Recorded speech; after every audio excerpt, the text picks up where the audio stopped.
m'a chuchoté, murmuré, hurlé, mais jamais dit.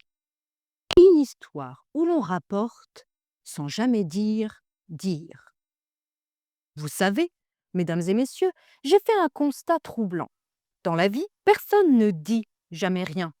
On me raconte, on me confie, on me souffle, on me crie, on m'affirme des vérités, on me glisse des hypothèses, on me balance des certitudes. Mais dire jamais, comme si ce verbe était trop banal, trop frontal. Alors aujourd'hui, je vais vous raconter tout ce qu'on m'a suggéré, assuré, murmuré, martelé, sans que jamais personne ne me le dise. Prenez mon voisin du 5e étage. Un jour, il m'a assuré que son chat savait compter.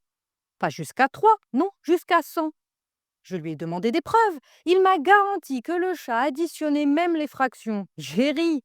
Il m'a rétorqué que je manquais d'imagination. Puis, il a maintenu contre toute logique que son chat préparait le bac en candidat libre. Il a même juré qu'il avait un diplôme de mathématiques appliquées. Le lendemain, j'ai croisé la concierge. Elle m'a confirmé très sérieusement que le chat du 5e était bien un génie et qu'il prétendait gagner aux cartes, alors qu'il trichait. Ma tante Germaine, elle, fonctionne autrement. Elle m'a avoué un secret si lourd qu'elle m'a supplié de ne jamais le répéter. Elle me l'a murmuré à l'oreille. Mon mari soutient qu'il adore mes tartes. Je suis convaincue qu'il les donne aux poules. J'ai objecté que les poules ne mangeaient pas de tarte aux pommes. Elle m'a répondu que les siennes, si. Puis elle m'a confié qu'elle pondait depuis peu des œufs à la cannelle. J'ai hésité à la croire. Elle m'a certifié que tout était parfaitement exact. J'en ai conclu que certaines vérités demandaient une digestion lente. Le boulanger de mon quartier, lui, m'a expliqué que la baguette était une métaphore de la vie. Je l'ai regardé, interloqué. Il m'a précisé que la croûte représentait les épreuves et que la mie symbolisait les moments doux. J'ai estimé que c'était un peu tiré par les cheveux. Il m'a rétorqué que j'avais l'esprit trop cartésien. Puis il m'a conseillé de goûter sa nouvelle baguette existentialiste. J'ai goûté. Elle avait un goût de baguette. Et à l'en croire, elle ne savait pas très bien pourquoi elle existait.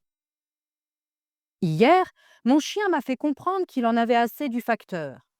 Pas avec des mots, non, avec des aboiements très articulés. J'en ai déduit qu'il s'agissait d'une revendication sérieuse. J'ai donc interprété cela comme une demande de négociation. J'ai proposé au facteur d'en discuter. Il m'a rétorqué que les chiens n'avaient pas de droit civique.